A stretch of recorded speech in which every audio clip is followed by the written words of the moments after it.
Okay, we're live.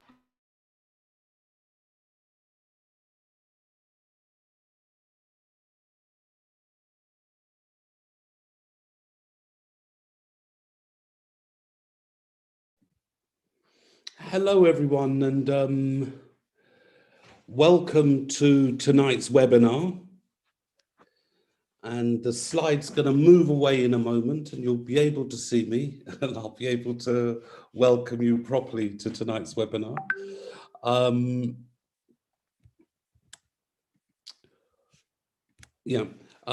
But back, I think it was back in April of last year that we had the first emergency conversation on the impact of coronavirus, and a kind of really scary time that was. We'd kind of all just been locked up at home. The Chancellor had announced the furlough scheme. We knew if the government was spending billions and billions of pounds, there was some serious stuff happening.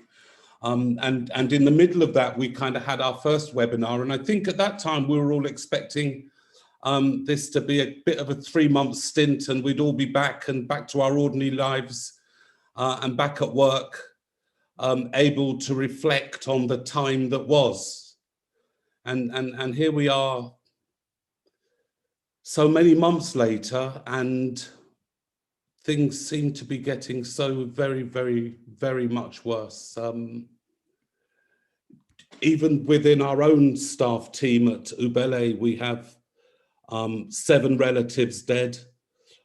We've had staff sick, we've had parents sick, we've had friends die, and the whole thing has become really much, much more serious than we thought it would be even then. And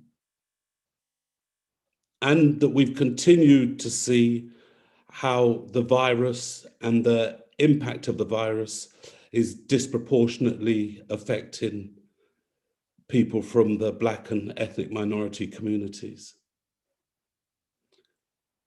Let's start off by talking to Dr. Yancy Rolson. Dr. Yancy Rolson actually works with Ubele, and she's been involved in the BAME stream project. She is one of the people, unfortunately, that has suffered a loss due to COVID. Yancy, are you there? Yes, I am here, Michael. Thank you. I can see you now. So it's been a difficult time, Yancy. It has, it really has. And you know, this thing is real. It's not just political. And I think we should all come to it humanely and humbly. Mm-hmm. What do you mean when you say it's real? But it's real. I mean, I lost my very, very, very dear friend to COVID. We spoke on the Saturday, and he said on Saturday he was improving. Mm-hmm. And Monday morning, I got a phone call that he had transitioned. Now, I'm a therapist and I offer support to people who are bereaved, but I'm not immune to experiencing deep grief. And I know a lot of people are. I miss my friend. I miss him a lot. You know, if you think about it, COVID means that there was no 9 nights where we would traditionally, you know, come together, share memories, share stories, eat, drink, and celebrate. Mm-hmm. He hasn't had a funeral yet. His wife is still quite poorly, and the funeral directors are saying that they are actually overwhelmed with backlog, you know, so it's been a challenge. Someone asked me quite recently, how am I coping not seeing my friends' daily messages? And to be honest, I just didn't know how to respond, you know. What I did do, however, was to spend some time quietly reading through our many, many years of text, WhatsApp messages, Facebook messages. Mm-hmm. I cried, and then I just deleted those messages. For me, that was my closure. Mm-hmm. I miss him a lot, but I know so many people are going through something similar. I mean, Yancy, we have one member of staff who's now lost 4 members of her family. You know, I really don't know how people can kind of begin to cope with the depth of pain that communities are suffering. And it feels like it's not coming to an end. We're continuously warned that things are going to get worse before they get better. What are Ubele doing? Yeah, well, I mean, it is through that context that BAME Stream was born. Ubele is doing quite a few things, but I'll talk about BAME Stream first. So Patrick Vernon, who is part of Ubele family, he lost his brother-in-law, and himself and Helen George, who's another colleague, she asked the question, what are we going to do to support the Black, Asian, and minoritized community through this pandemic? And that's really how BAME Stream came about. For those who haven't heard before, BAME Stream is an alliance which is made up of practitioners, specialists, organizations, activists, academics, who we all have an interest and specialism in mental health and well-being, with the purpose of bringing BAME, and I'm going to use the acronym here, mental health needs in response to COVID into mainstream, because we know there's a gap, it doesn't fit. So at the moment, from a practical perspective, BAME Stream is offering free support to anyone who is struggling with grief and loss during COVID. And that service is going to be, it is currently up and running, so it's being provided by NUFCIAT. They are an intercultural organization based in London. They're fabulous, and they provide therapy in 20 different languages. Wow. Additional to that, BAME Stream will be hosting grief and bereavement cafes. Cafes, safe space, conversations. And we've been incredibly fortunate to receive some funding recently, so we can roll those out to young people and to the range of intersectional identities within BAME communities. So older people, LGBTQI plus people going through domestic violence, the range, which is fantastic. And young people must be having a particularly hard time with this, because not only are they contained and unable to get out, unable to see their friends, unable to do the things that they normally do, but they're having to also deal with loss and grief without the kind of support of their ordinary networks. You know, it must be very difficult to be a young person at the moment. Listen, I'll say to you, Michael, mental health is at epidemic proportions. The system, it's buckling. Helplines are under pressure. Young people are struggling. The funeral directors are struggling. Everyone is struggling. We all struggling, you know, and it's not being helped by mixed messages, conflicting news, and lack of answers and lack of clarity, you know? It is a challenge across the board, and something needs to be done. We can all do our little piece. You know, the Majonsi Fund that Patrick has set up is a help and will be launched quite soon. But the Majonsi Fund, that was Patrick's response to the challenge when he lost his brother-in-law, and it's been supported by BAME Stream and Ubele, and kind donations through GoFundMe. So anyone in the space today, please hop over to the Majonsi Fund. Majonsi is Swahili for grief and sorrow. Do your part if you can on the GoFundMe page, because the funds collected are going to be used to provide small grants for BAME families, faith groups, community groups, so they can have memorial events to kind of celebrate the lives of those who've been lost. Because, as you know, we haven't had that opportunity. You know, when Dame Jocelyn Barrow passed away, a leading figure in our BAME community here in the UK, there was no celebration of her life. But with some funding, other families can do similar, have some celebrations post-COVID, whenever that is. And that's Majonzi, Mojanzi. Onzi. Onzi. So if you just Google Majonzi, it should come up. Thanks very much, Yancy. And I think it's kind of very important in this conversation to set the scene of what we're dealing with. Sometimes things feel so big that we forget that there are kind of real people with real stories and some real pain kind of happening at the moment. The next person I'm going to speak to, Yancy, is Minister Nadim Zahawi, and I'll say it to his face when he comes, but right now he's probably the most important man in the country. He has been tasked with saving my life, with getting the thing that the government thinks is going to save my life, and so therefore this is a serious person, and perhaps I'll start with that. Thanks very much, Yancy. Hello, Minister Zawi. Hello, how are you, Michael? I'm good. How are you? I am well. I'm very well. Do you want to turn your camera on? Because I tried, but it says I can't start my video. The host needs to do it. oh, I wonder why that is. Can I say, I wonder why that is, Tracy? And then she's immediately going to go to it and kind There of we do go. something. Done it. Hey, there you are. There you are. There you are. I recognise the backdrop. I spent some time Googling you, I'm afraid, before we came. I suppose maybe I'm not supposed to admit to that, but that I did, because this feeling that you were perhaps the most important man in the country at the moment, that the job that you've been given is perhaps the most important job at this moment in time that anybody could be given. It is, Michael. It certainly is the most important job I'll ever do in my life, because vaccines are our way out from this pandemic.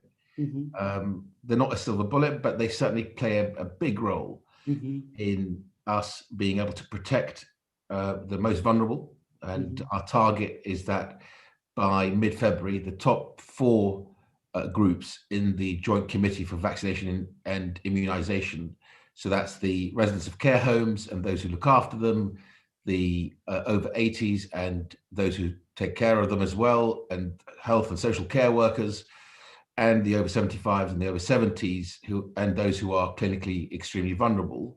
That's 88% of deaths from COVID. And I was really touched by what Yancy said. And, it's touched each and every one of us. I think probably on this call, I lost my uncle about 10 days ago. Again, I had a very similar experience to Yancy. I was WhatsApping him and he's giving me his oxygen levels and saying, I'm really well, feeling great. I'm like, yeah, come on, uncle, come out and I'll get you vaccinated, because he was eligible. He's over 80. Mm-hmm. And within 48 hours, he was gone. Mm-hmm. So it was pretty hard, but it makes me more angry and more determined. So if anything underlines the importance of your work, it's that, I suppose. But I'm watching the telly a couple of days ago, and I hear that there's been a report, and the report is saying that between 72 and 80% of BAME people, Black and ethnic minority people, are questioning the vaccine. What is that about? What do you think that's about?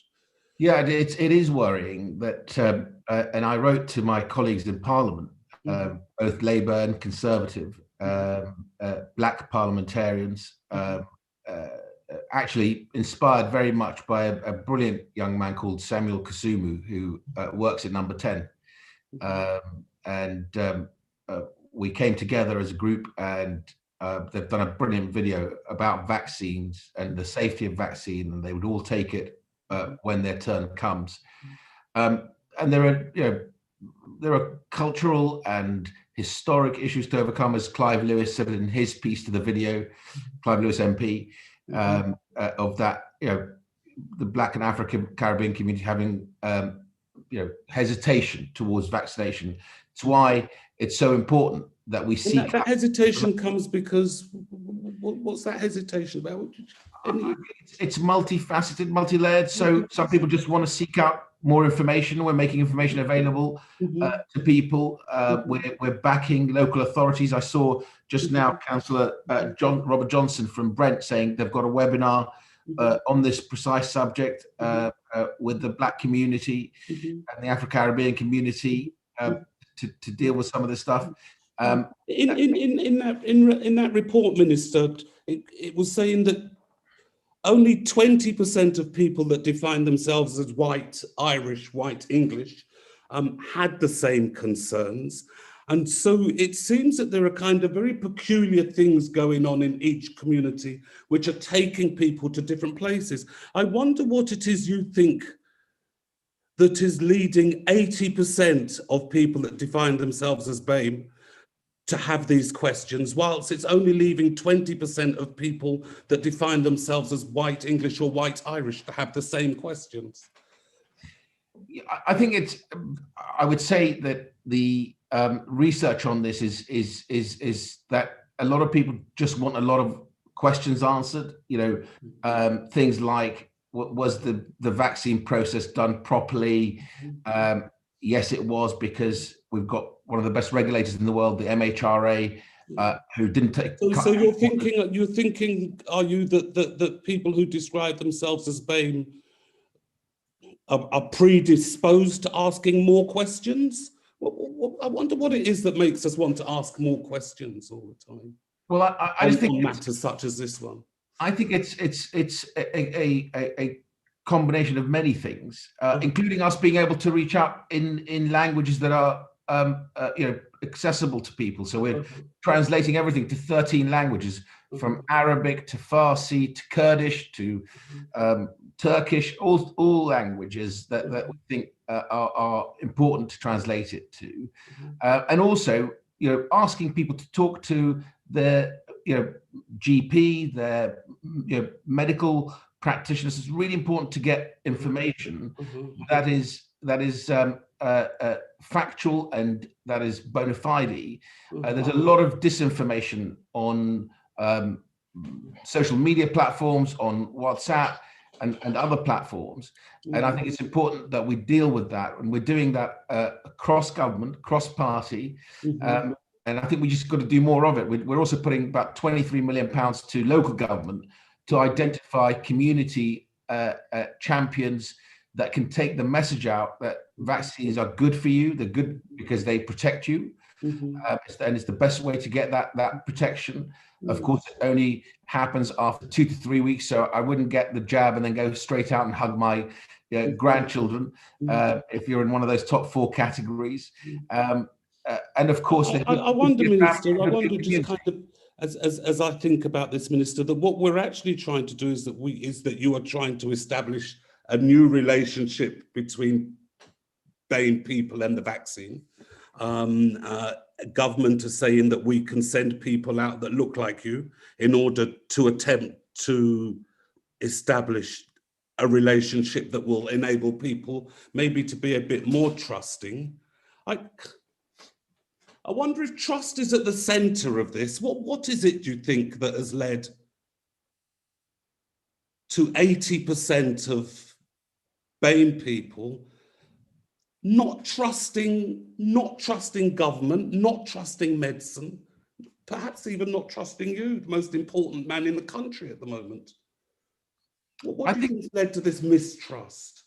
Well, I think it's probably, I wouldn't call it or describe it in the way you're describing. I would call it. How would you describe it? Tell me how would you.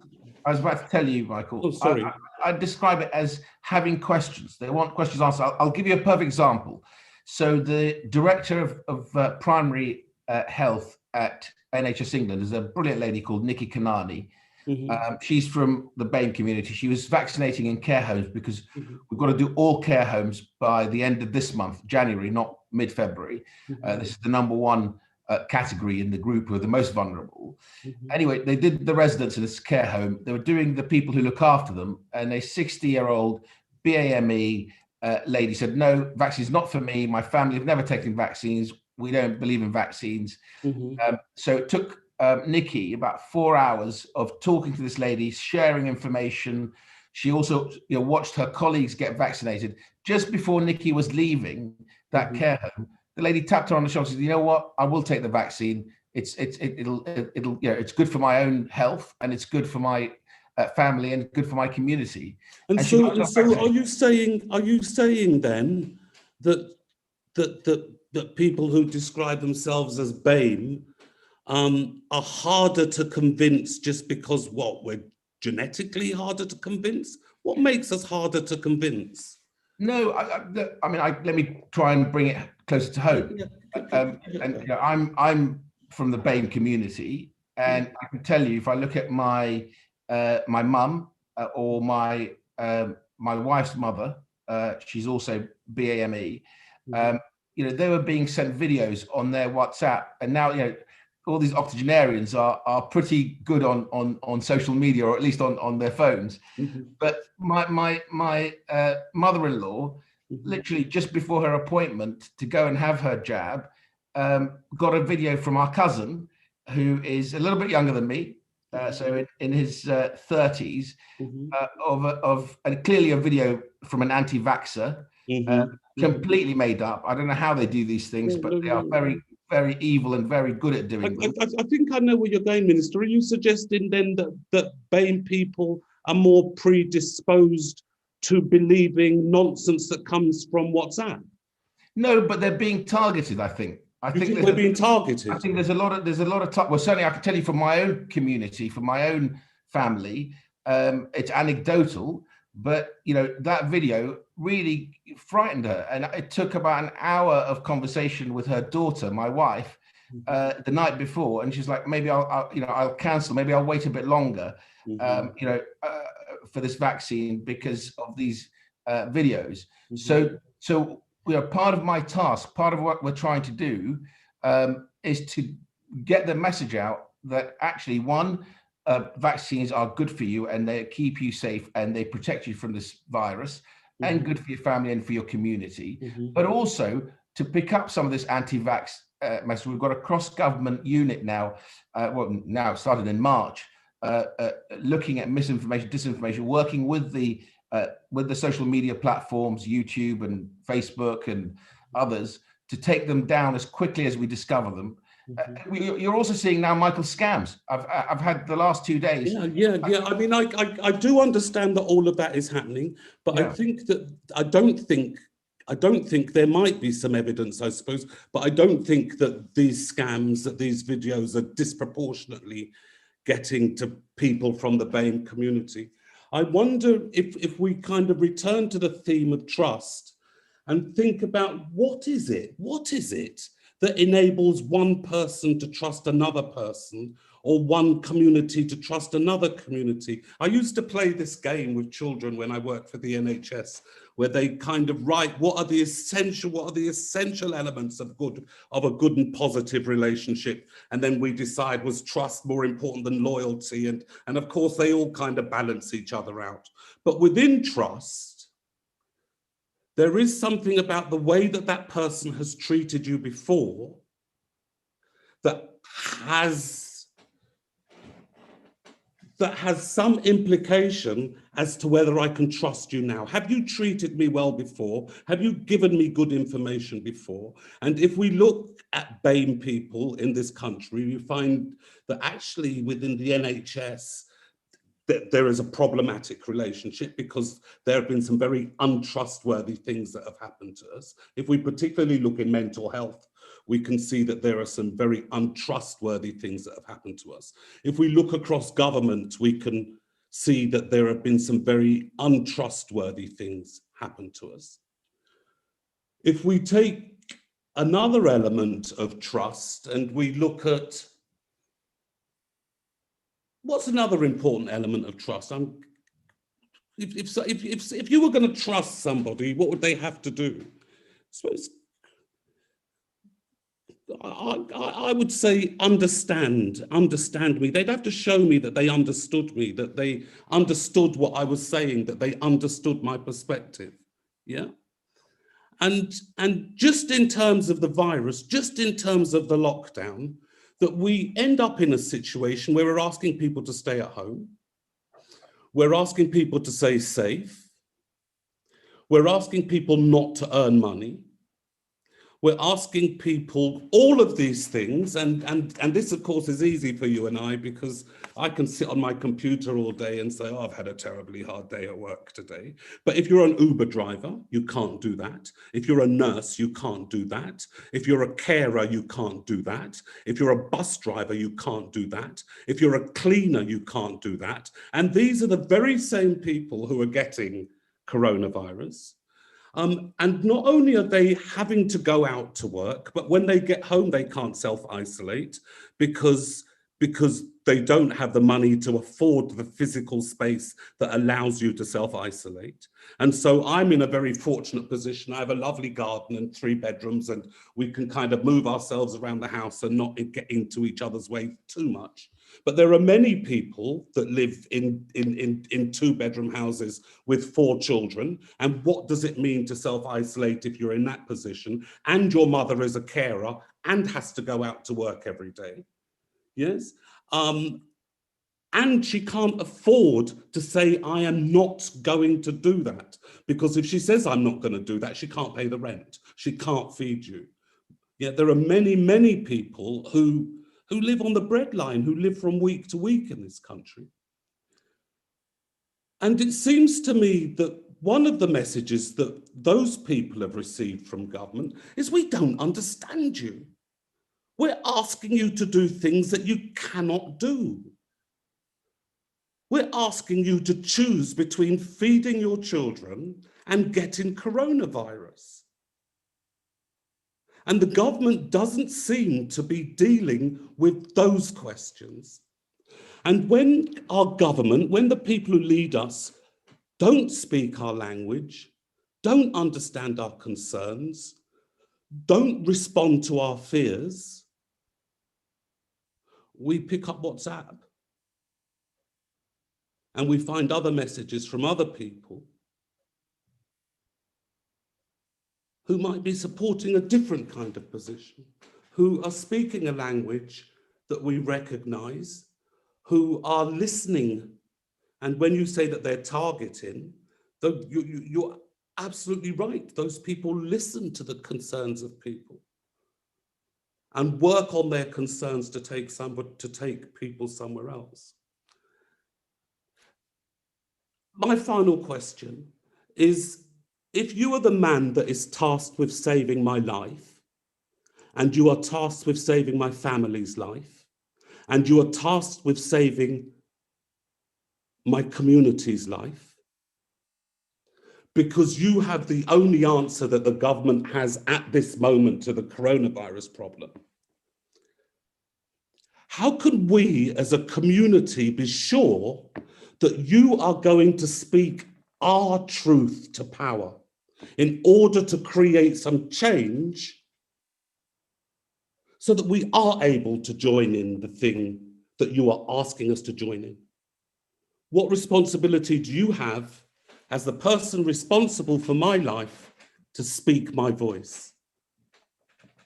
Michael, I want to tell you something about my life, and to answer your question of why I think you should listen to what I'm trying to say to everybody here, which is, please, when it comes to your turn, take the vaccine, because it will keep you safe and protect you. My family came to these shores in 1978. I got here when I was 11 years old. I couldn't speak a word of English, literally, maybe a few words.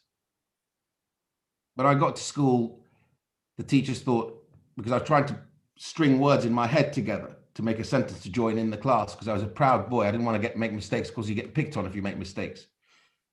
First school I went to was Holland Park School, tough school in London, and then Sheen School, and then King's in Wimbledon, which is an amazing school. Anyway, within 6 months, I picked up the language, and I had amazing mentors. I worked out very quickly that in this country, if you tell people about your fears and your aspirations and what you want to do, there's lots of people who want to help you. And a lot of people helped me. And I got myself to university, and almost didn't, by the way, because my father lost everything, and the bank took our house, and my mum had to pawn her jewelry to put food on the table. All that was left was a car that was in her name, because everything else had gone. An Opel Senator car. I was going to become a minicab driver instead of to university. And my mum said, no way, you're going to go to university because you've got a place at University College London to do chemical engineering. And you don't have to, we'll manage.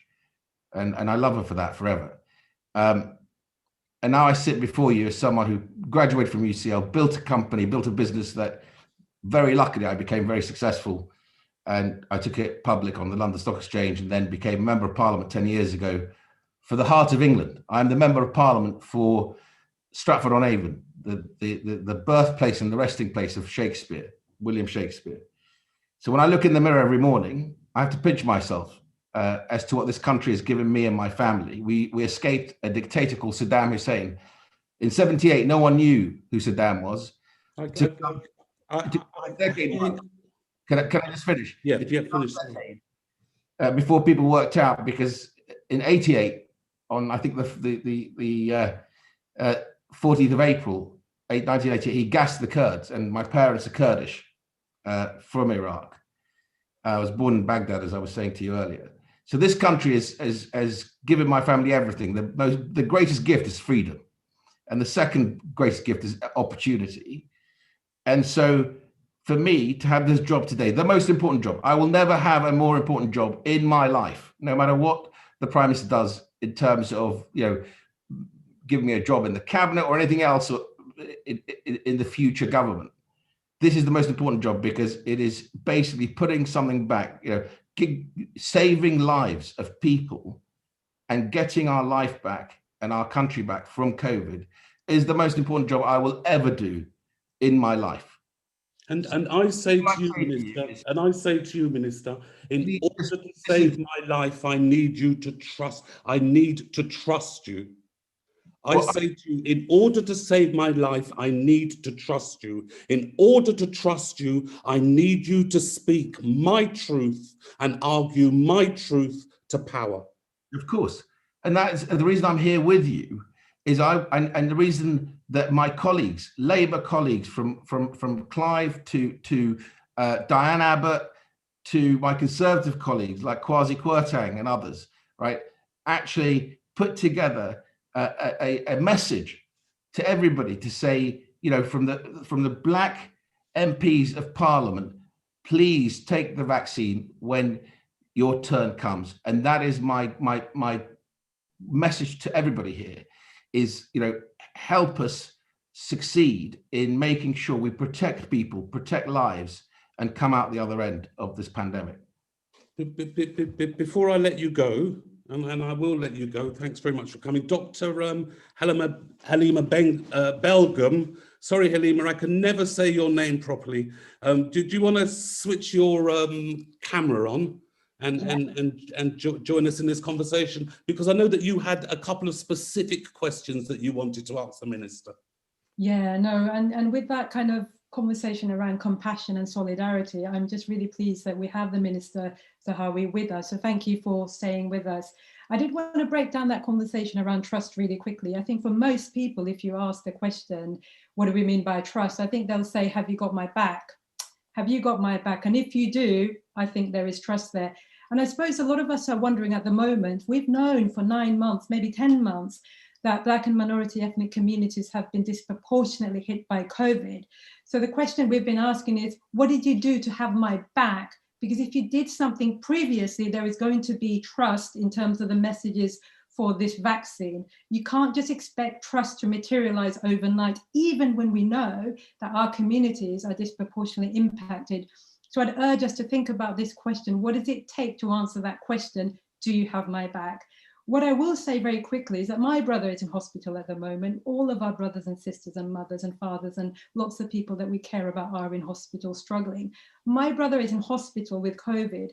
He doesn't have a problem understanding English language. He doesn't need more culturally competent messaging. The reason why he's in hospital is because he's been overexposed and underprotected. And that's really important to remember, Minister, because we don't want loads of culturally competent messages around the vaccine. But my question to you is the reason why there's a lack of confidence in the health system is because of historic experiences of discrimination, of a lack of dignity in the way in which health services have treated Black and minority ethnic people. But that trust can still be activated. And I'm just trying to say, don't break it completely. We now need to get those vaccines rolled out in the most efficient way. We want the vaccine.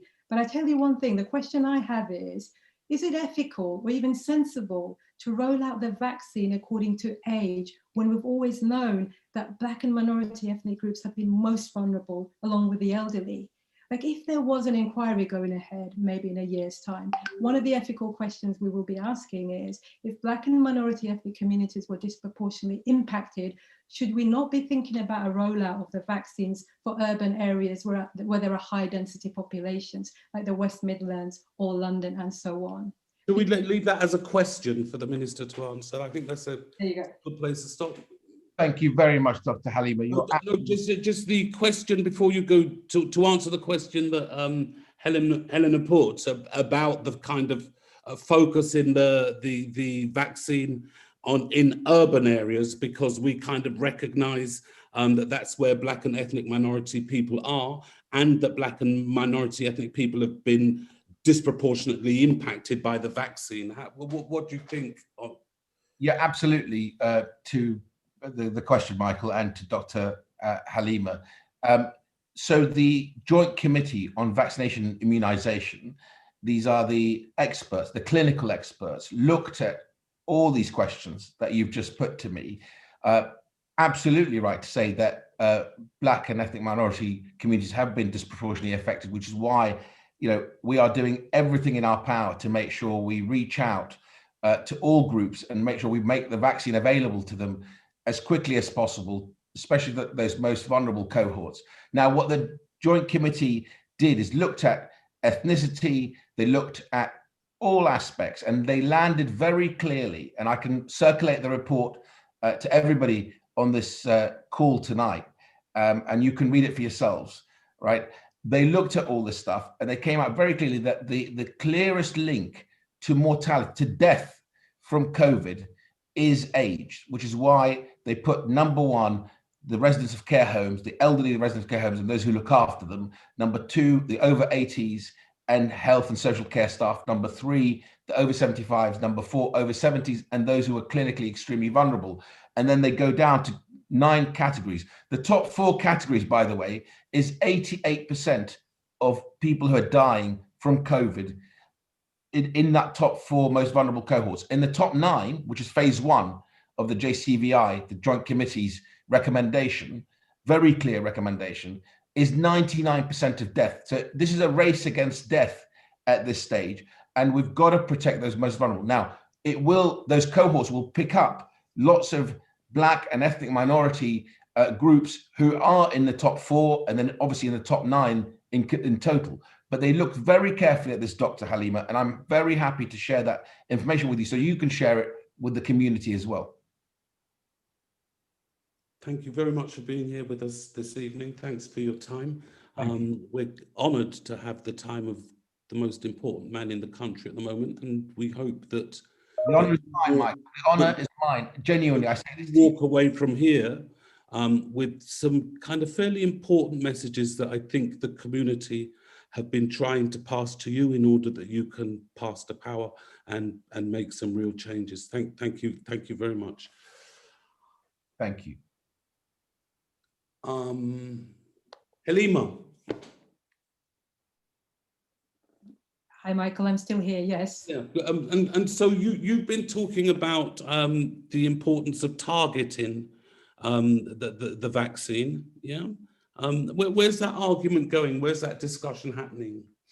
So the Joint Committee on Vaccinations is very well aware that there are different ways to target the vaccine. So one way is by age, for sure.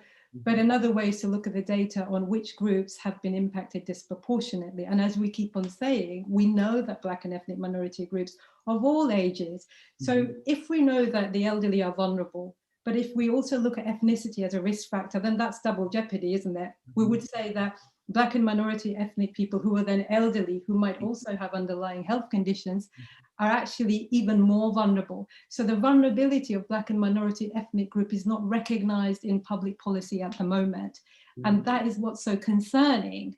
I mean, it seems unethical. Like, we've always known that these are the groups that are impacted, but why would you not prioritize the vaccine for those groups? And if you didn't want to prioritize BME groups, do it by geography, because we know the majority of people in this country live in cities. So you'll get to the BME groups. If you were worried around stigma in some way, you could just target by geography, not by groups. So I'm not convinced by that argument. I don't need to be told that the technical experts at the top of the table know better than us. We know the data, we've got it.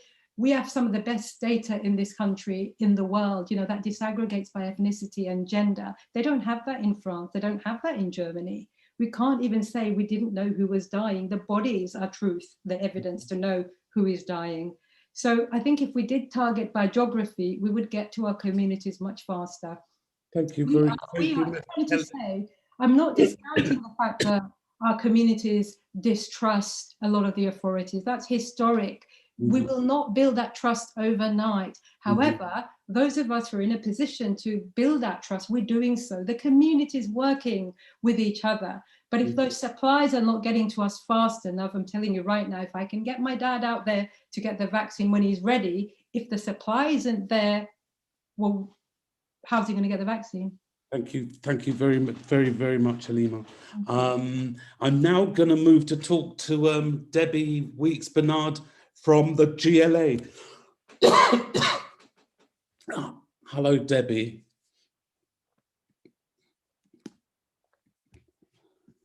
Hello, Michael. How are you? How are you doing?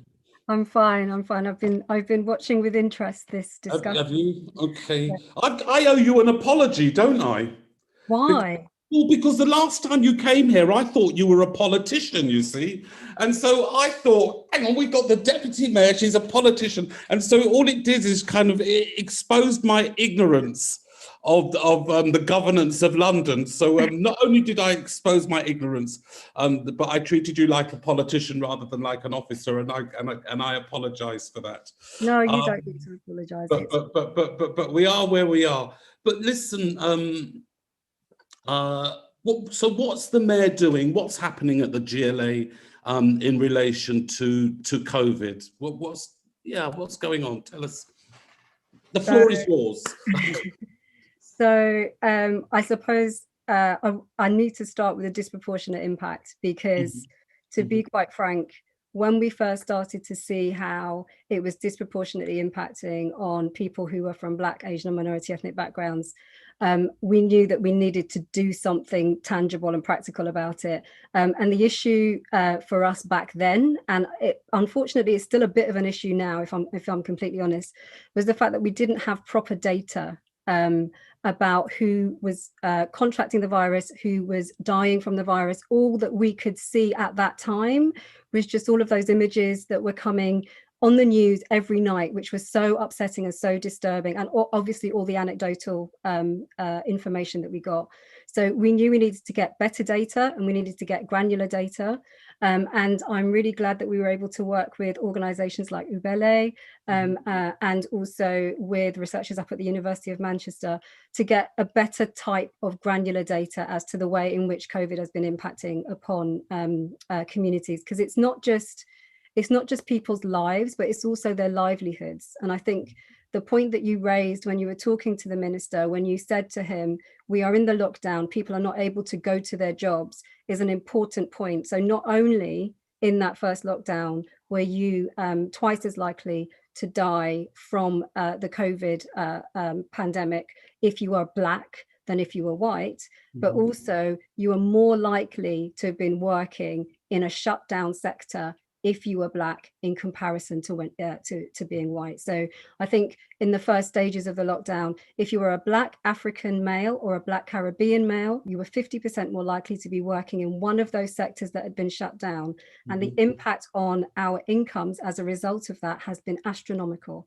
And so it's really important when we're thinking about how to address COVID, that we think about not only supporting people to get the access to the healthcare that they need in order to stop the spread of the virus amongst communities, but also all of the things that we need to do to ensure that people have got access to proper incomes, because all of these inequalities that we have seen throughout this pandemic, they existed before the pandemic started. It's not new to know that Black and Asian and minority ethnic people were more likely to be working in insecure work, 0 hours contracts.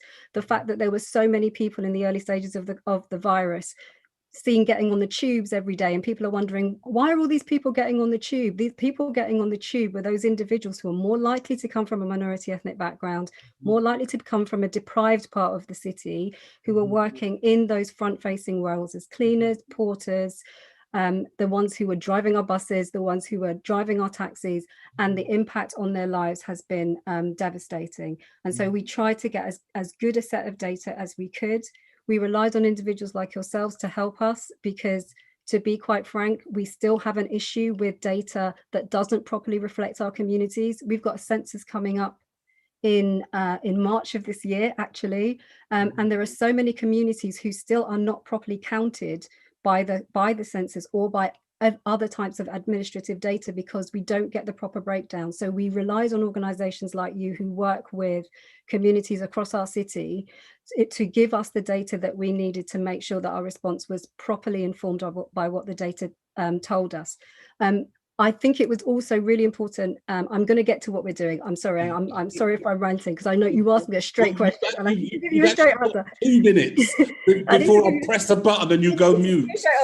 But I have to say, if I know Halima asked some really good questions of the minister. The question that I would have wanted to ask him, however, is why we still are not monitoring vaccine take-up by ethnicity. It's I think it's amazing to me that in 2021 we still don't have proper data as to how many people from minority ethnic backgrounds are taking up the vaccine at different parts of our country, and that's because we don't have proper recording of data to help us to understand what's happening around vaccine hesitancy, what's happening around vaccine take up, all of those sorts of questions.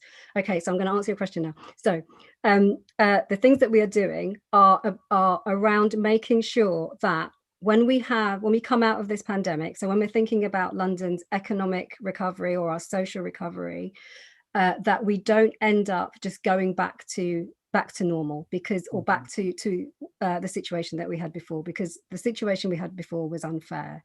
So we've got a recovery program which is around making sure we can think about changing our labour market, so you don't have so many people from a minority ethnic or migrant background most likely to be working as cleaners, as porters. So when the next pandemic comes around, because there will be another pandemic, that those individuals are still then again not at the forefront of being the ones most likely to contract the virus. So we've got a recovery program which is looking at London's labour market, looking at having better high streets, looking at what we need to do for young people, because we know that young people in particular have been completely hit by lack of access to education, but also lack of access to work and lack of access to a proper sense of what their future is going to look like. And running through all of that recovery work is we're looking at it through an equalities lens. So if we're looking at our high streets, we need to think about Black businesses. So if we're looking at young people's futures, we need to think about the fact that young Black men in particular are most likely to be unemployed in London. And if we're thinking about the safety net that we need to provide for people when they fall on difficult times, which a lot of people are experiencing right now, we need to recognize that if you are from a minority ethnic background, you're more likely to be in poverty, and you're more likely to need to have advice to get you out of debt, to get you into work, to think about your immigration status. And so if you have an equalities focused lens on all of those things, it means that that advice will also specifically target those groups who we know are most likely to need it.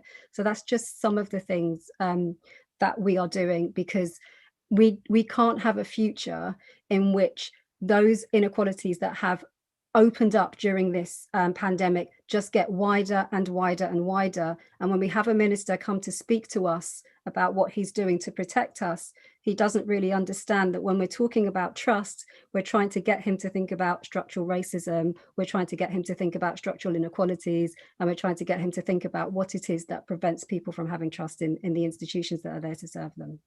Thank you very much, Debbie Weeks-Bernard, the Deputy Mayor for Communities and Equality, or just for communities? For communities, but it could be for equality as well. David, thank you very, very much. It's now 8:55. I said I would finish on time to Natalie, and that we would end at 8:55 and go for a 5-minute break. We're going to have a 5-minute break. After the break, Yasmin is going to be leading a panel of doctors, of scientists, to talk more about the vaccine, to talk more about what the vaccine is, and to listen to some of their experiences of working in the NHS. Let's go to our break. Thanks very, very much.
Hi, everybody. We're just about to start the second half. My name is Yasmin Abdul Majid. My pronouns are she, her. And before I get into the panel, there's a couple of things I want to say at the top. Instead of the term BAME, I will use communities who are racialized, historically included, or minoritized. Occasionally, I might use the terms Black and Brown communities. And I use these terms because, as you know, the challenges we face are the result of historical realities and the continuing policies that lay the foundation and reinforce the systemic racism inequality that we're dismantling today. I also want to acknowledge at the outset that the vaccine hesitancy and the lack of trust in the state authorities from our communities is legitimate. As Dr. Halima mentioned, our experiences as minoritized communities, particularly as Black communities at the hands of the state and in the health system, hasn't been positive. In fact, it's fair to say that Black and Brown communities have been systematically mistreated, exploited, and discriminated against for centuries. So the frustration and the lack of trust that many of us are experiencing comes from a very real place. The purpose of this session is to answer those questions that we have. And the questions that I'll be asking the doctors from within the community have come into Ubele, and hopefully I will try to ask as many of them as possible, and then we can take some from the chat at the end, inshallah. So I'm going to start with Dr. Leila Alidou. She's a researcher on ethnicity and COVID and is currently looking at trying to understand and reduce health inequalities and COVID risk by developing a range of culturally appropriate health interventions to Black and South Asian communities in the UK. Thank you so much, Doctor. Thank you. Folks from historically marginalized backgrounds don't access health support because of bad experiences even to this day, and COVID-19 has shown this. Why should they trust the vaccine now? Okay, thank you very much. When it comes to the issue of trust, I think it's very important in COVID-19 and issues in the Black community. So I'm going to talk about the work that we've been doing since the pandemic. So we are looking to understand the whole issue about COVID-19 and what's the perceptions in the communities. And then with this understanding, we work together with members from the Black community and community leaders and stakeholders and community-based organizations to develop culturally appropriate interventions. We've seen that hugely from our data that trust is an issue. As Michael has talked about, Halima has talked about, it's something that the Black community is dealing with in a way where they feel that there is a divide, there's a cut from the political system, where Michael talked about issues where lots of people from the community raised from our data about concerns, where we find people from the community being working on the front line, working on 0-hour contracts, migrant communities within the Black community don't have access to benefits. So how do you say stay at home, where they feel that these government messages are not for them? How do we work around these problems to trust the government? It's not a one-day solution. You can't say we should trust or people should trust the government because the vaccine is going to save their lives, which is not working like that. So one area that we explored with our data is how do we engage the community? And then we've seen that when it comes to engagement with the community, we have to work with the people from the community, work with people, organizations like Ubele that does things with the community and has a strong understanding of what works in the community, and also not. And what have you found works well? Okay, so what we found works well is working with the community. And within the Black community, acknowledging the fact that there are issues that have to be solved. So listening to the minister, I found it interesting when Michael asked questions about all these issues that pre-existed before the vaccines came back. It seems like nobody talked about it. Yes, stay at home. What are you doing for populations where they don't have the access to benefits? Are you allowing them to get benefits so they can stay at home? Are you helping people? How do we deal with these? These are things that we should talk about. And from a literature point of view, or from academic point of view, from behavior science, we realize that experiences shapes people's understanding and attitudes, thereby influencing behavior. So if people have a prior experience or historic experience of not being able to rely on the political system with the government, how are they able to change their understanding to take the vaccine? And then there is, when it comes to vaccine, taking the vaccine up in the community, the Black community, we have these three groups of people. It's not only people that will take the vaccine and those that won't take it. There's a third group that is trying to understand whether to take it or not. And these groups are trying to get the right information out there. So instead of saying probably take the vaccine, how do you address their concerns? So there are questions like, are these vaccines made with considering the Black population? Were they tested with the Black community involved? What's the evidence towards it, which hasn't come out yet for people to rely on it? And then when it comes to sources of information, you realize that there's a lot of conspiracy theories. There's a lot of fake news out there, not because we know that they are fake news, but why do they trust that source? It comes from a source where they trust. So if someone's uncle sends them a video of somebody saying the vaccine killed someone, they kind of become very apprehensive because they trust that source than the government or the minister coming to say, take it because it would save your life, where there is a sense of historical trust. So our approach is to work with communities and community organizations and people from within the communities to find appropriate ways of how to encourage. We can't just say, take the vaccine. We need to present them with the effective messaging for them to make the best informed decision based on those information that they've received. And that's our approach.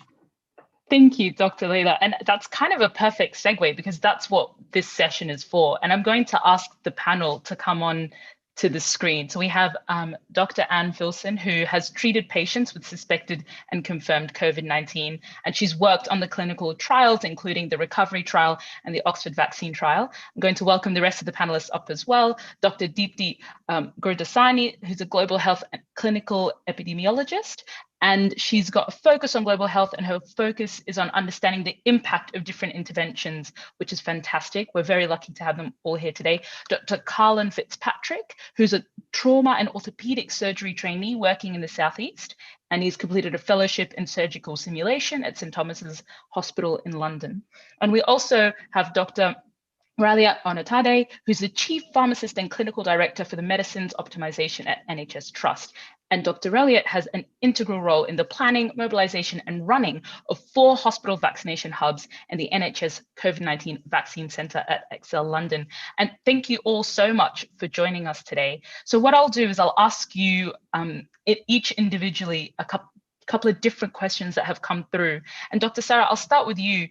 Can you tell us, you've worked with people who've had COVID-19. How exactly does this virus work? And what's different about this new strain that everyone is talking about?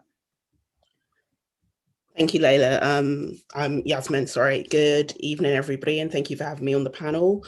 I firstly just wanted to initially send my condolences to people who have been affected by COVID and have lost loved ones. It's been a very difficult time for all of us, and having seen it firsthand within my own hospital and living in an area of London which has been heavily affected, I do understand what everybody's going through. I also understand from a kind of personal point of view the doubts and fears that people have, and the level of mistrust and the understanding in regards to what's gone on with this pandemic and the vaccine development and all of these things. Because I think, unfortunately, on watching a global pandemic unwind, there's been a lot of ups and downs. The science has changed. We've learned more as we've gone along, and messaging has changed. And I think on many occasions, the messaging hasn't been clear, unfortunately, and that has led to more mistrust. So coming back to kind of the virus itself and how it works, we know predominantly that this is a respiratory virus and that it affects people, and the majority of people who come into hospital initially present with quite significant breathing difficulties and requiring oxygen. I think the thing to say outside of that is, unfortunately, COVID or COVID-19, coronavirus, etc., doesn't just affect the lungs. It's a virus, and that affects the body in a way that can affect all the systems within the body. And unfortunately, what we've seen throughout the pandemic is that people then go on to have other problems with things such as their clotting. They may get clots in their lungs and their legs. They may have problems with their GCS, so they may become confused. They may have problems with their kidneys. And so it's a multi-system infection. And this is because actually a lot of the severe disease we see is related to the way in which the body itself responds to the virus. And what I mean by that is that when people are infected with the virus, often for the first couple of days, it might be more like an upper respiratory tract infection. You might have a dry cough, you might feel a bit short of breath, you might have fever, you might lose your sense of smell. But then generally what tends to happen is there's a kind of breaking point. So some people will have an illness for about 7 days and then get better.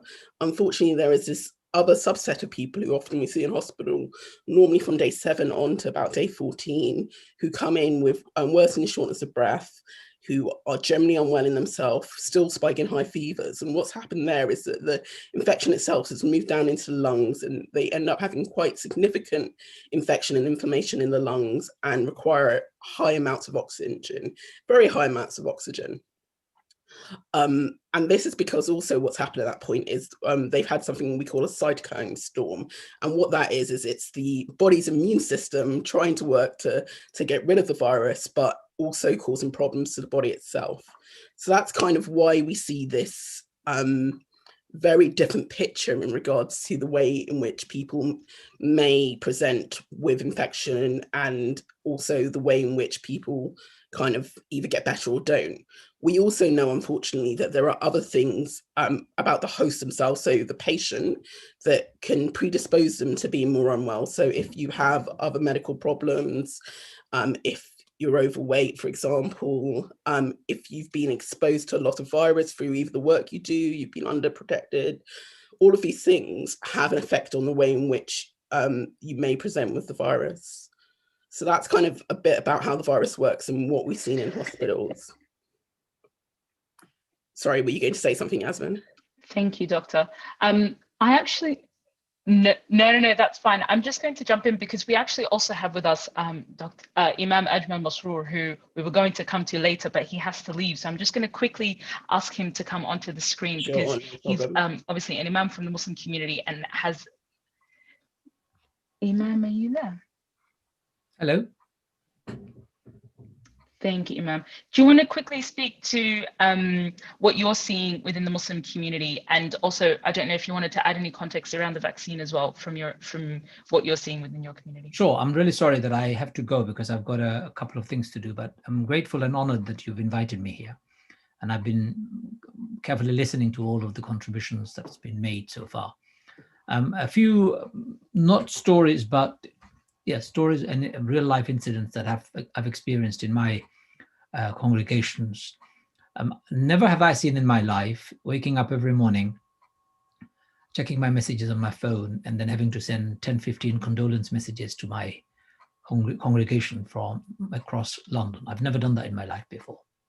I have sent 1 or 2 messages of condolences a week to, but every day, 10, 15, if sometimes more. It's very harrowing, very painful, and very difficult. And sometimes it's too close to home. And you constantly worry about what's going to happen to somebody you love very much and very dearly. So the truth is, it's happening everywhere, of course, and Muslim community is not immune from it. And they have also disproportionately been affected, like all the other BAME communities have.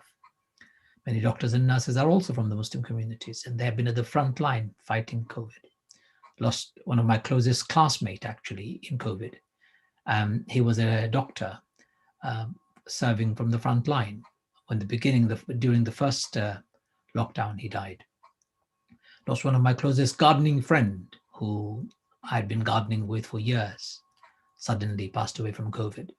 A very close elder to me, almost like a father figure, died from COVID. So stories of not me, but many others, thousands of people have passed away.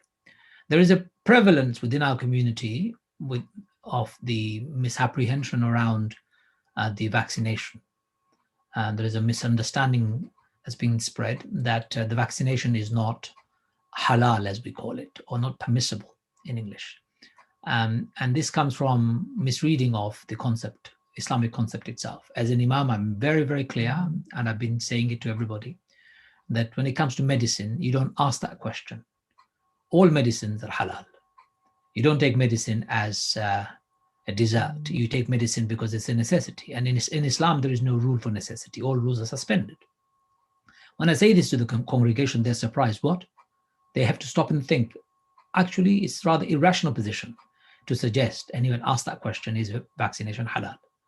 But sadly, me saying it's halal or challenging them in this way doesn't just make them change their mind. They still have other questions, such as, does this vaccination have a chip in it such that people will be monitored? Is it going to affect our fertility? Muslim communities are known to have more and larger families. So is this a conspiracy to infertile our female population? And many other wacky and absolutely outrageous beliefs that have been spread in our communities. We're trying our best to, of course, lay their fears and say this is not necessarily, it's not correct at all, actually. The one about fertility, there is no vaccine, one for Muslims and one for non-Muslims, one for white communities and one for BAME communities. It's one vaccine. So it doesn't come with a label. And I, just to be able to challenge that, I took my mother to a vaccination center 2 weeks ago. And she took her vaccine and had her injection, and I videoed that and I sent it out in multi-language format to different communities. And my mother said to me, "You made me very famous." I said, "Why?" She goes, "All my friends are calling me up because they are seeing me in a video that you're talking to and advising people." Actually, if not tens or 20s, hundreds of our friends have gone and done their vaccination because of that video. So it's not all doom and gloom. People are persuaded when they see others are taking it, when they're reassured, when my back and our back is protected, like Dr. Halima was talking about earlier on. And finally, within the Muslim community, there is a slight difference in terms of the attitude. And I'm seeing an increasing number of people finding coping mechanism, at least the psychological impact is being managed. Difficult, but it is managed in a slightly different way. So, for example, when somebody comes to me and says, "Imam, I've lost my mother or my father, I've lost my brother or my whoever, or my son or my daughter," the first thing I say to them is, "Please don't say they're dead, because they're not dead." What? How do you mean they're not dead? And I tell them, in Islam, anyone who dies from a pandemic dies as a martyr, shaheed in Arabic. Martyrs have a very high status. And the Quran, there is a very clear statement where God says, "And don't say those who have become martyrs as dead, for they're not dead, but they're alive, receiving sustenance from their Lord." It's a metaphor to say those who have passed away in this way, they've gone to a better place, higher place, and they're not suffering anymore. So you don't have to worry about them. It really helps people when I say to them, actually, don't say that. They're not dead. Spiritually speaking, they're alive. Secondly, the suffering that they would have endured is no longer there. I know it's painful for you. And thirdly, and very importantly, it is a sacrifice that you and I will have to make in life. It's their turn now, your turn will come one day. None of us are permanent on this earth. Somehow, those messages have helped some of the communities that I've come across. So we're trying to do a whole host of things, trying to work with doctors.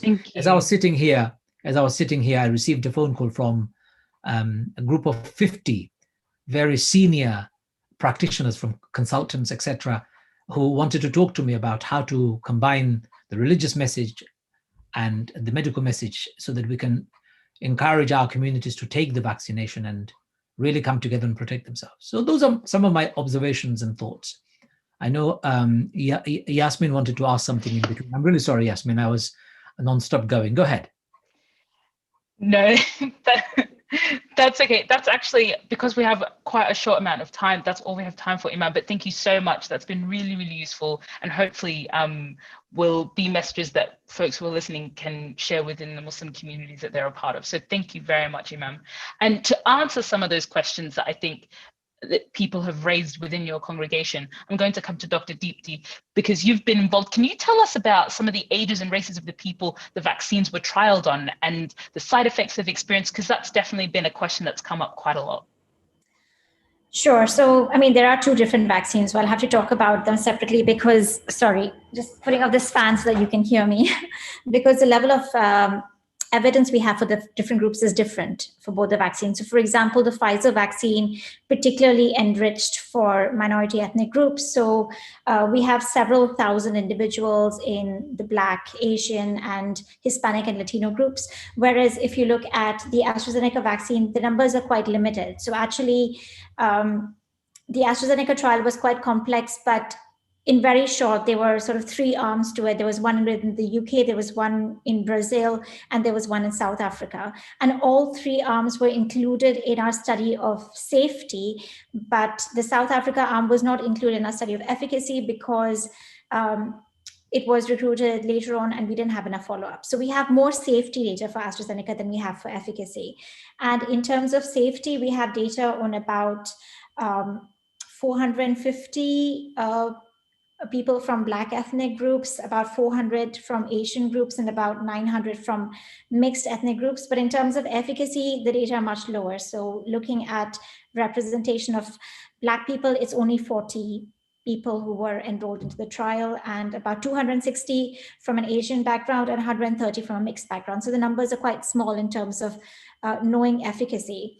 From the Pfizer vaccine, because they had much higher numbers, they were able to actually look at the effectiveness of the vaccine across different ethnic groups, and they found that the effectiveness of the vaccine was similar, so around 95% in all ethnic groups. And they found that adverse events were very rare, particularly severe adverse events linked with the vaccine.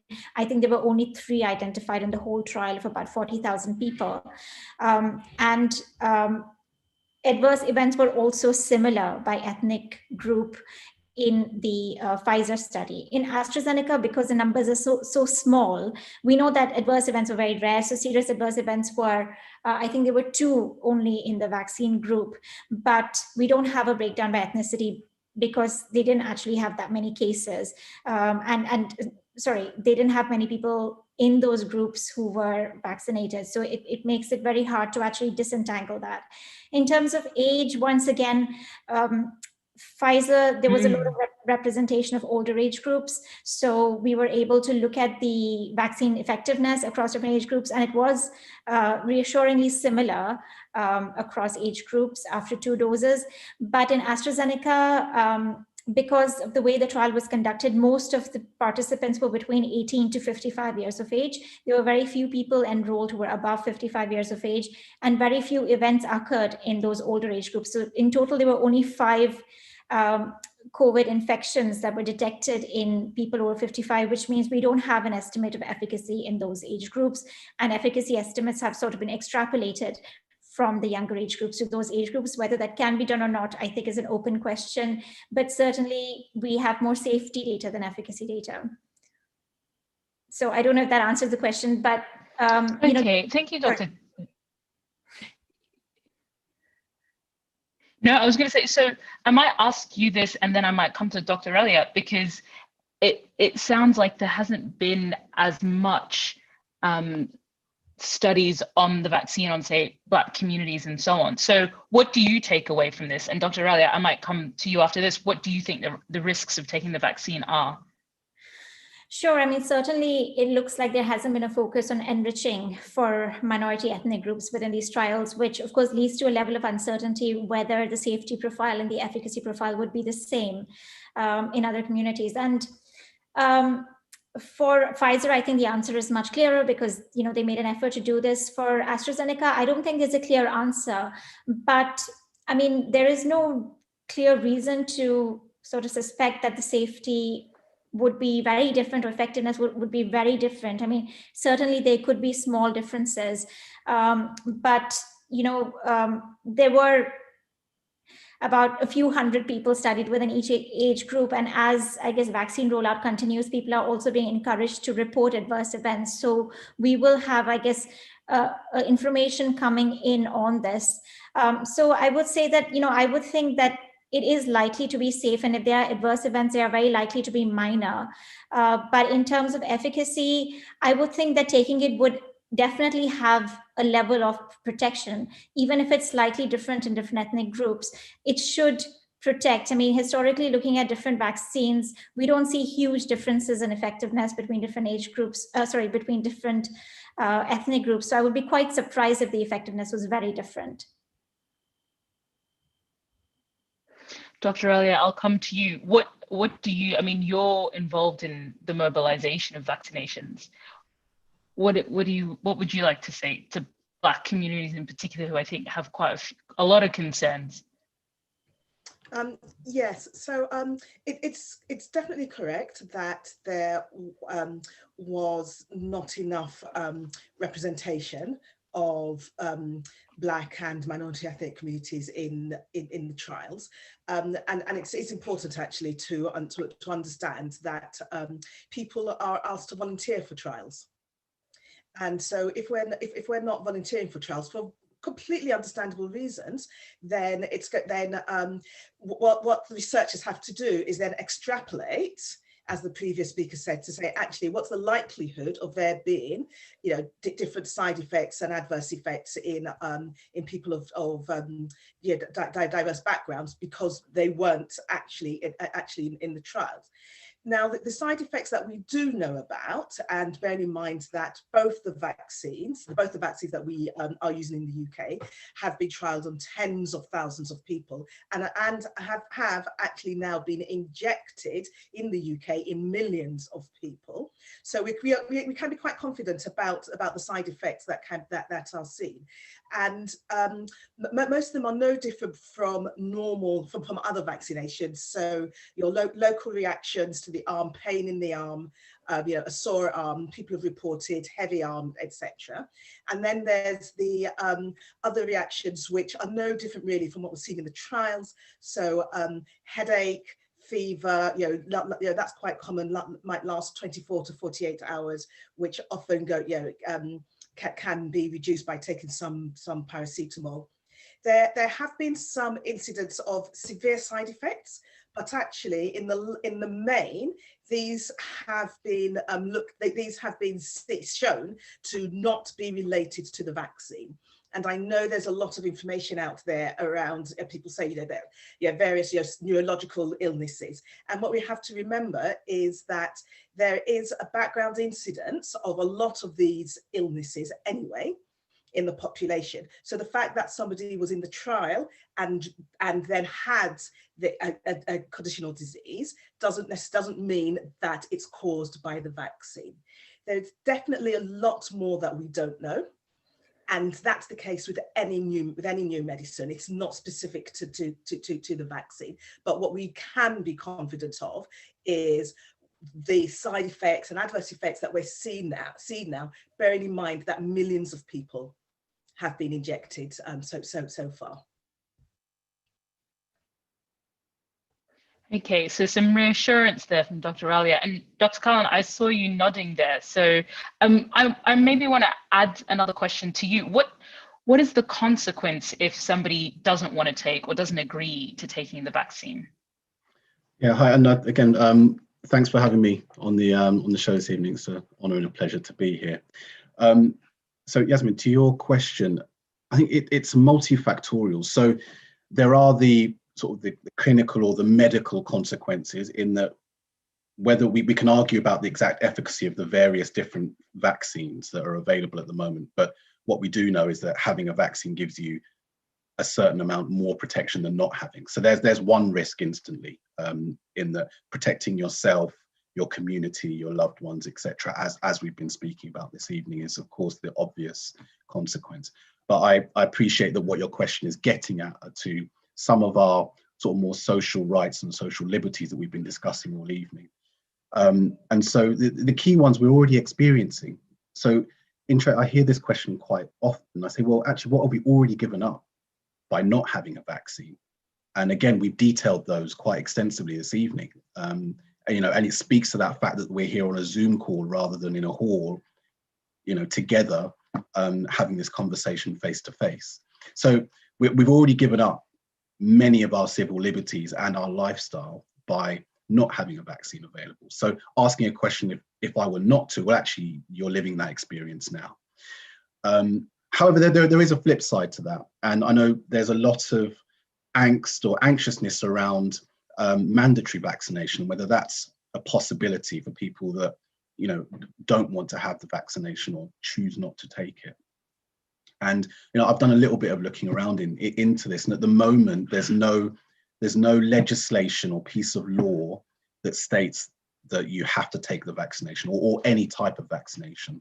There's guidance around vaccinations, and the guidance tells you what we've been told by the government ministers and this evening to take the vaccine, but there's no law, so you have the right of your choice. There are of course theoretical consequences, which there are ethical and legal arguments which could be manipulated to make happen, which I think we need to be aware of. One of which is mandatory vaccination in at-risk workplaces. So the NHS, of course, is a classic example, care homes, etc., and people that are working with the elderly and vulnerable.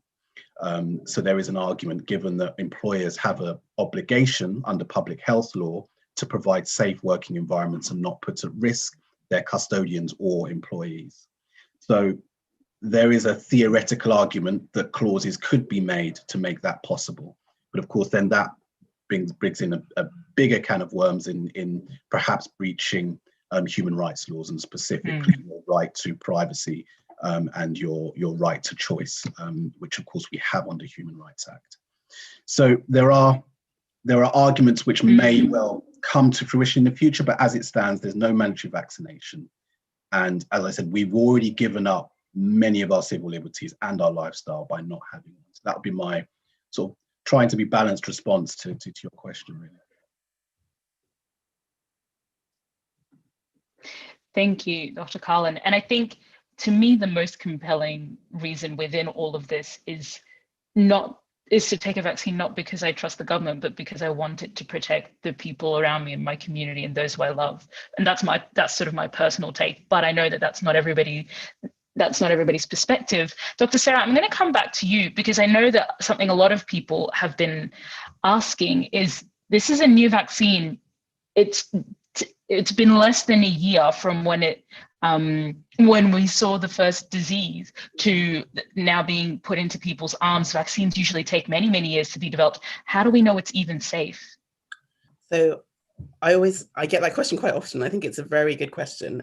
And it's something that obviously those of us who work within infectious diseases know that obviously in the background there's been a lot of preparation going on for a future pandemic. I mean, somebody earlier on mentioned the fact that this wouldn't be the last pandemic. That's very true. Unfortunately, it won't be. We will have more pandemics to come. That's just the nature of pandemics. And I think the thing to say about that is, prior to this vaccine or prior to this disease even being identified, there was work going on what we would call kind of platforms or plug and play platforms for vaccines like this. So for example, the Astrazeneca vaccine, a very similar vaccine, a viral vector vaccine, had been used to study other diseases such as MERS and SARS, which are coronaviruses related to the current coronavirus.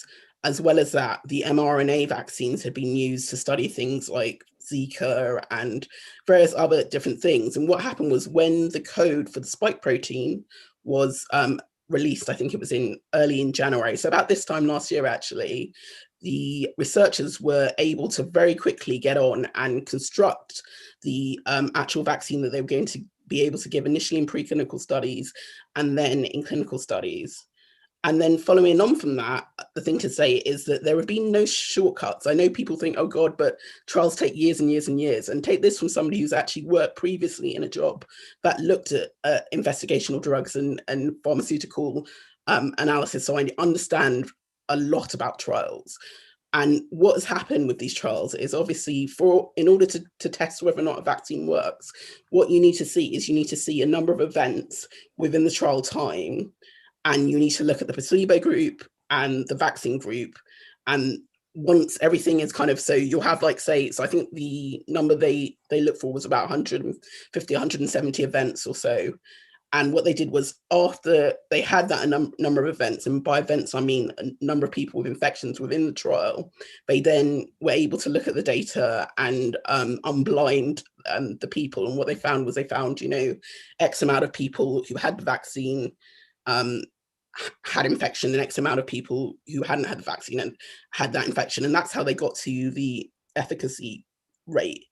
But the thing to say about that is the reason they could do that, and in some ways it's a bit unfortunate, is because of the fact that the virus itself was so prevalent within the community at the time.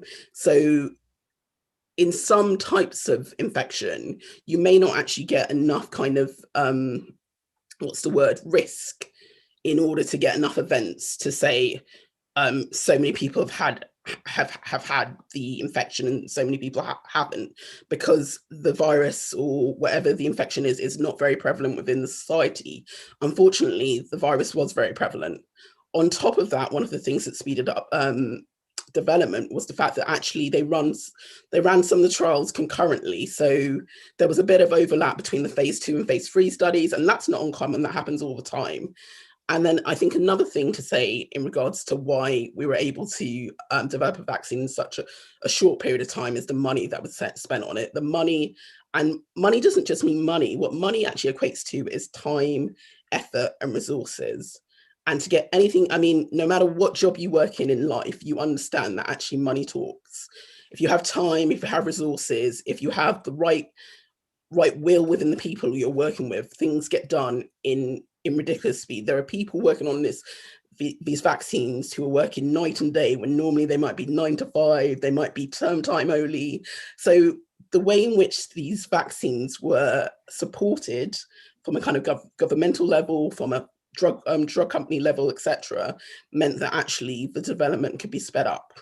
I mean, one of the things that I love about this, and from a public health and a science point of view, this is amazing because it shows what we can really do when we really put our minds to it. I mean, if we really come across something like this again, we've set this precedent, and in the future, I don't expect it to even take as long as it has taken, to be honest, because, and sorry, there was a question earlier on about the new variant. I was going to talk a little bit about that, just to say, because we know that all of the vaccines target the spike protein, and the thing that is of concern in regards to new variants is the fact that there's been a change in the spike protein.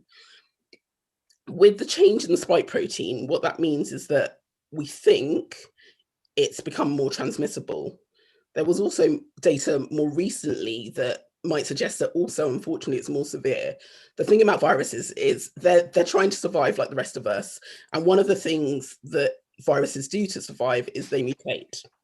And in reality, it makes no sense for them to become more severe, because then it means that actually, if you're more severe, you kill off your host and then you can't pass on to somebody else. Whereas actually, if you can transmit easier and be a bit less severe, but still, be very virulent and very plentiful, then actually, as a virus, you're living a life of Riley. So I think that's an important thing to understand about when we talk about the new variants. And that's one of the reasons why so much ongoing surveillance has to happen, because if the spike protein changes too much, it may mean that these vaccines are specifically made to express the spike protein within cells may need to be updated and changed in order to ensure that antibodies can still be produced to the spike protein that the body may come across in the future. Oh, thank you so much, Dr. Sarah. And I'm going to echo some of what's been said in the chat. We are blessed to have Black doctors and scientific experts. And I know that It's fantastic for me to hear. And you've laid it out in a way that I think is very clear for us all to understand. So thank you. And I know that people are also asking questions in the chat. Dr. Deepti and Dr. Elliott are answering some of them as we go along. And Dr. Elliott, I might come to you actually, because there's been a few questions around side effects for people with allergies or those who are already taking other medication. I wonder if you could speak to that.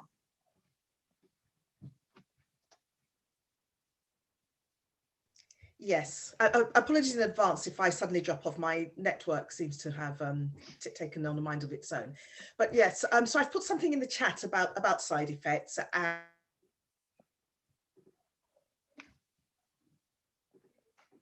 It does look like that internet might have dropped off. If Dr. Elliott comes back in, we'll get her to finish that that answer. Dr. Cullen, I might come to you and ask another broader question. Oh, sorry, Dr. Elliott, you dropped off there. Oh, okay. Do you want to start that again? Sorry about that. And Dr. Cullen. Yes, I'll try. So I've put something in the chat about side effects and what we know currently about side effects. So I'll spend a bit more time on the allergy question, because originally we first started with the Pfizer vaccine, and there's a little bit of a panic originally about allergies and the use of the Pfizer vaccine. So those of us who are actually in the business of actually administering the vaccine, then we were actually being very, very cautious, and the instructions were to be very cautious with people who are injected, and making sure that people who are allergic, they had a very thorough medical history taken, and observing them afterwards, etc. And since then, there's been a lot more information known about allergies. Now, there is a difference between the two vaccines in that the Pfizer vaccine contains an ingredient which is a known allergen. And therefore, people who are already known to be allergic to that thing, it's called PEG, should not have the Pfizer vaccine. Or, for example, if they're known allergic to other drugs which are known to have also contain that, then they need to have a consultation with an allergy specialist before it's decided what allergy you have, because there's a lot of confusion everywhere about whether or not you are really and truly allergic to something. It's quite difficult to know whether or not you're allergic. As a general rule, even as long as you know what you're allergic to, then there's no reason why you wouldn't have any of those if you're not allergic to any of the ingredients. But once more, we're still learning more and more. So if there's somebody, for example, who's allergic to very many things, very many drugs, then the advice is to get advice from an allergy specialist, who could basically take your history and advise you on what's best. And I think it's quite true to say that allergy specialists and immunologists are very much in demand now for their expertise, because of the need to unpick and really discuss each individual about those. So we do have a lot of clinical advice and guidance once we know what somebody is allergic to, and it's not really as critical as we previously thought, because every day we're getting more and more information, new knowledge is coming through.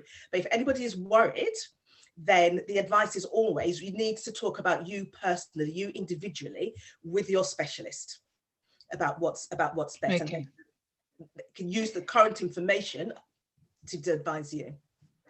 Thank you, Dr. Elliott. That's some very sage advice. So if you're concerned about allergies, seeking advice from your allergy specialist is the way to go. Thank you very much. Dr. Cullen, I'm going to come to you, and then Dr. Deepti, I'll come to you. So Dr. Cullen, another question that's come through is, how can we be sure it's safe when other countries are waiting for us to trial things first? I think that's not a straightforward question to answer at all. I think it's a very good question. And my understanding of my sort of interpretation of it is actually multifactorial. So, and again, we've touched on some of the topics. So the first one is the clinical need. So certain places, I mean, the UK is one of them. We've had one of the highest case rates and death rates in the world for the past few months. And so in a sense, our hand has been forced. and it's very difficult to justify holding back a possible intervention in that scenario. Whereas when you turn to somewhere like Australia or New Zealand, for example, their case rate's significantly lower. And so the urgency from a public health perspective is perhaps less. So that's one consideration. A second thing is the logistical argument. So, and it's been widely documented, and we've seen the difficulty in getting enough vaccine into a given place.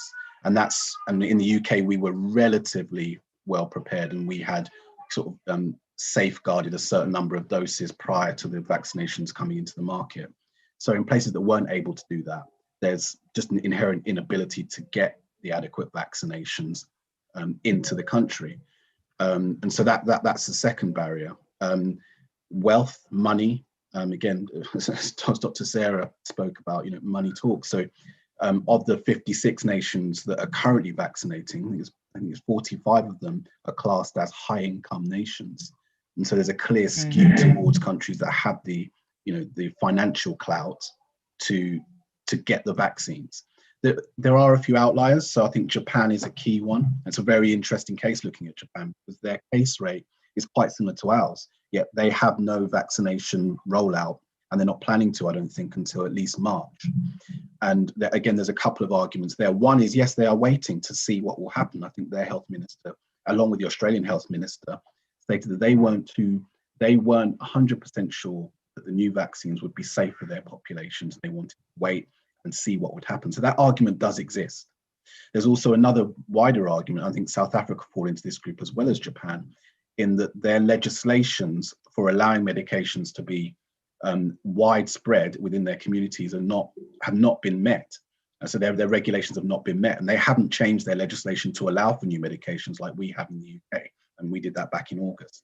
So that's another argument, is a legislative argument stopping people from doing that. So it's not quite as simple as, we're a trial and the world are watching us. There are actually multiple layers to that argument. So yeah, great question, but it's quite a complex thing. Thank you for running us through that, Doctor. That's really helpful. I'm going to come to Dr. Deepti, and then what I'm going to do is ask all of the doctors to give us a final message to our communities, because I think you've all been fantastic, and any last thoughts would be great. Dr. Deepti, so the analysis of the unequal impact of COVID-19 shows that Black people in particular have had more severe symptoms or unfortunately up to 50% more deaths. So given the difference in reaction to the virus, what evidence is there that the vaccine takes this into account, or is the right one for Black people in particular? So the vaccine, the current plan for rollout of the vaccine to vulnerable groups that doesn't account for ethnicity appears to be based on the fact that the thinking is that the higher risk of Black people or Asian communities is down to the factors that we understand, like, age, comorbidities, and all those things will be included, I guess, in these groups. Unfortunately, there's no real evidence to support that, because we don't really know why our communities are at higher risk. We know that, of course, there is an impact of geography, deprivation, socioeconomic status, occupation, exposure, which are obviously not being considered in the JCVI recommendations, which are mainly based on age, with some attention given to sort of comorbidities and other vulnerable factors. So, I don't think it's really been considered, and potentially there could have been a kind of scoring that was based on ethnicity as well, because I think, as somebody articulated very clearly earlier, it's if you have those risk factors and you're Black or Asian, it's likely that your risk is over and above the risk just because of those risk factors. So it's a bit of an intersectional risk in the way we talk about intersectionality in other contexts. And I certainly think that that's something that should be considered, given that our communities have been let down quite badly in this, and that lack of protection and support and structural violence has kind of left us in the position we're in. And I think the government really owes it to us to consider protecting us. Yeah. Thank you. And what would your final message be, or the final thing that you really want people to walk away with today? I mean, I would say that, you know, a lot of where we are is because of government failures. A lot of people have asked, why have we done this so quickly? You know, do we need to be worried by that? You know, we have gone through all the processes or the due process that we go through. But of course, when you do things faster, there is a level of uncertainty. And I think we just need to acknowledge that we are in the midst of a crisis, and we're not Australia or New Zealand, where, you know, they can have the you know, they can think about, oh, do we want to try out this vaccine now or not? Or do we want to use AstraZeneca? It's not been tried in elderly people. But unfortunately, because of the position we're in, we are being forced to sort of, I guess, accept a level of uncertainty, but without actually articulating that, which has been a bit disappointing from government. Because rather than having these discussions with our communities, a lot of these concerns have been dismissed. And these are legitimate concerns. I have concerns about the fact that, you know, we have patchy data in places. But, you know, and of course, with the dosing gaps, etc., communication has been really poor. But I think what we have to keep in mind is, at least this is how I think about it, there is a lot of uncertainty. But, you know, in terms of protecting myself and my family, I feel it's better for me to take the vaccine rather than not take it, because at least I know that it's very likely to be safe, given it's been rolled out in millions of people across the world. Whether it's going to be as effective or not, I don't know. But you know, I think we all need to protect ourselves and our communities in the midst of this. And that would be my message. Thank you, Dr. Deepti. There is a level of uncertainty, but it's worth it, is the message from you. Dr. Sarah, do you have any final words? I do. Sorry, I think my video has been stopped by the host. Bear with me 1 second. I always have many words. Fantastic words. We love the words. I'm very chatty. So, I mean, I think this is obviously a very important conversation, and I'm so glad that Ubele have put on this event tonight. And I think, unfortunately, we don't have enough time to really talk about all the deep-seated and the long-standing structural inequalities, structural racism, all of the things that have led to the point we're at the moment, where unfortunately we've seen people of Black, Asian, ethnic minority background being disproportionately affected by this. It's something that has haunted me, to be honest, throughout this pandemic. I remember very early on in kind of March, coming home and just crying. And I'm not that person. I'm the happy, smiley, laughy person. If you ask people at work about me, they'll say, oh, she's a girl with a laugh. So I'm that person. But COVID has broken us. It's broken a number of us within the NHS. And the vaccine is a way out. It's part of a process. It's not the only process. It's a way out for the world as a whole. It's important that with the vaccine, we have global equity. I think that's very important, because I think being isolationist about this is not going to get us out of a global pandemic. It's not. I mean, I keep on saying global pandemic because I want to just express the fact that this isn't just something that's happening in the UK. It's something that's happening all over the world. It's happening, unfortunately, in places like Ghana, where I'm from at the moment. We've seen cases rising exponentially, and unfortunately, access to vaccines is not there. It's not there. And so my plea to my community, to my friends, to my family, to everybody on this discussion is that you weigh up the risks and benefits, and you make an informed decision in regards to taking the vaccine. I've had the vaccine. A number of other of my colleagues have had the vaccine. We're always happy to talk to people about it if they want to have conversations about it. And I would just implore people to really properly consider taking the vaccine. Thank you very much. Dr. Carlin, we're running out of time, so I'm going to ask you to keep it short if that's okay, but do you have any last words? Yes, yeah, I'll just start my video as well. Okay. All right.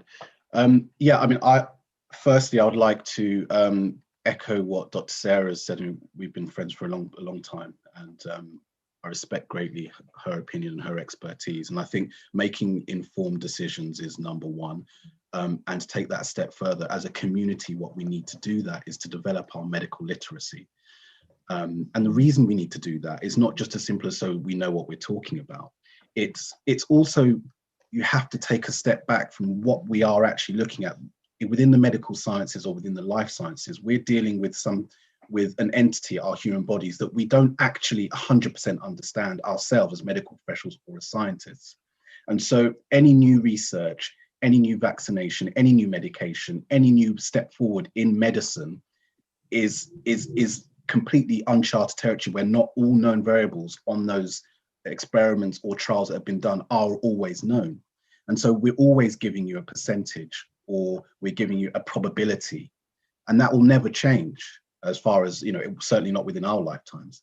And so we have to understand that as a community, that the best we can do as medical professionals is give you a probability of safety. And so we must understand that. And then as a community, we have to do our due diligence, and we have to do all the things that people on the chat rightly said have not been talked about. So we have to look after our metabolic health, massively important. We have to look after our diet. We have to supplement with the appropriate vitamins, which there are studies out there that show that does improve your outcomes. We have to do all of those things. It's imperative. But we have to be able to look at the information we've been presented with by people like myself and the fantastic panel, government ministers, etc., and be able to sieve that through our own logic and make informed decisions. Yes or no, I can't tell you that, but you should be able to, with appropriate advice and support, make those decisions. And you can't do that without medical literacy. All right, being empowered and informed to make our own decisions. Dr. Ralia, what are your final words? Yes, thanks. So I absolutely agree with what everybody said before, so I'm going to take a slightly different tack. And I'm going to ask people in the audience to think about what you love. Think about what's important to you. Think about why you should be vaccinated because of the risks of COVID to us, our communities and our families and our colleagues and our loved ones. The vaccine is what we have. There is still a lot of unknowns, but it is what we have. And actually there's more known now than was known three months ago, than was known a year ago. And the thing that frightens me is the fact that we're at risk of having almost a double whammy in our communities, where we're at greater risk of falling ill with COVID, or being seriously ill from COVID, or dying from COVID. And then if we do not take up this opportunity to get protected from it, then we're doubling down on our exposure and on what's befallen us. So please listen to the facts and read the facts and listen to the people that you trust.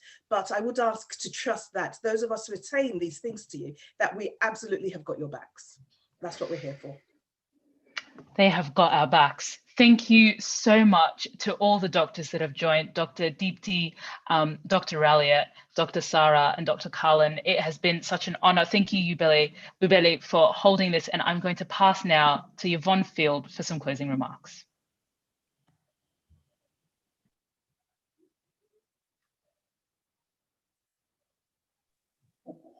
Well, I mean, I don't think there's really much more for me to say.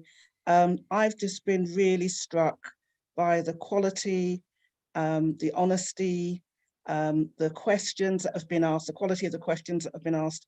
And also, you know, I've never been in a forum before with so many clinicians, doctors, researchers, people who have spent years actually developing their expertise. And I think we need to bring the kind of audience that we've had here this evening talking to us about COVID and the vaccine to much wider audiences. There's been over 300 people both on this recording and on YouTube, and we will make this available on our YouTube channel going forward. I mean, I know that there are lots of questions still to be answered. I mean, the big T question is still very much uppermost in my mind, and the issues around fear and apprehension, the issues about, you know, the need for more data so that we can look at some of the evidence about, certainly, if not the short term, but then maybe some of the longer term impact. And also I'm aware that questions came up quite a few times around, and what if I decide not to have the vaccine? What is going to be the impact on my human rights? However, you know something, I'm now one of the elders. I'm not sure how I got here, but and actually I had COVID last March. My daughter and I went to Italy for my birthday, and came back and we both got sick. And I also realized, I didn't know I had COVID at the time, although I was coughing, and I realized that was unusual. Didn't find out till several months later, when I actually had a blood test and found that I had some antibodies from COVID. but actually just thinking about and knowing about the young clinicians that are in our system who understand institutional racism. They've actually often been the butt of it. They've often not got the kind of promotions that they've warranted. They've often been doing shifts that other white colleagues don't want to do. We know the stories, you know, we hear them every day. And I think my confidence has really been boosted this evening by the fact that we know that there are these top-notch young professionals in the system who are battling for us, actually, because they know that, you know, our lives have been lost unnecessarily during the last year and continue to be so during this second wave of the pandemic. So I'd just like to say thank you to our two hosts, to Michael and Yasmin, extraordinary. Thank you to the doctors and our experts. And I mean, you know, I'm just delighted to have had a team of wonderful experts. Thank you to the team behind the scenes who have worked tirelessly the last few weeks to get this event together. Thanks to the Minister and to the policymakers from City Hall for joining us. We will write up the questions and some of the issues that have been raised, and we'll produce a short document which we'll put on our website.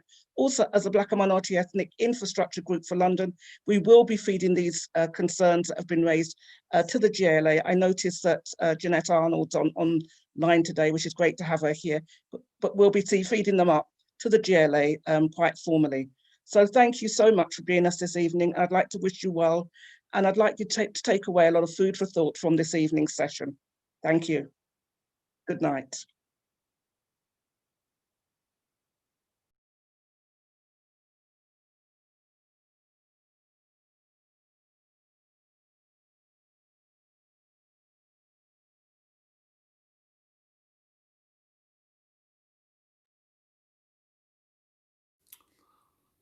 My name is Patrick Vernon. I took the Astrazeneca COVID vaccine about a week ago, and I took that because I sit on the board of Hertfordshire NHS Foundation Trust. It's a mental health trust which covers Hertfordshire. So I travelled to Hatfield to the board headquarters to take the vaccine. I felt okay before taking the vaccine, maybe a little bit apprehensive because obviously it's a new drug and there's been lots of misinformation going around, but I felt it was important to take it. A lot of the staff at the trust have been taking it, and I was given the opportunity to take that as well. I took the medication. It was straightforward to take. I had a kind of sensation on my arm for a few days, like any kind of jab that you would take. For the first maybe couple of days, I felt a bit tired. I did take some paracetamols. I was advised to take some paracetamols, and that helped. I had a dry throat, and I felt a bit achy, but almost like the symptoms of the flu. But by about Friday, Saturday, I was back to normal again. I do urge everyone to take it. My parents have also taken the Astrazeneca vaccine. They took that in Wolverhampton also last week as well. And I think it's important that we take it. You know, over 100,000 people have died in Britain. A lot of them are from the Black community and Southeast Asian community, and other communities have died. And we need to save lives. I think it's really important. I know there's lots of concern out there, and I appreciate those concerns. Do your research work, but I recommend taking the vaccine. It's about saving lives so we can have a better future for all of us.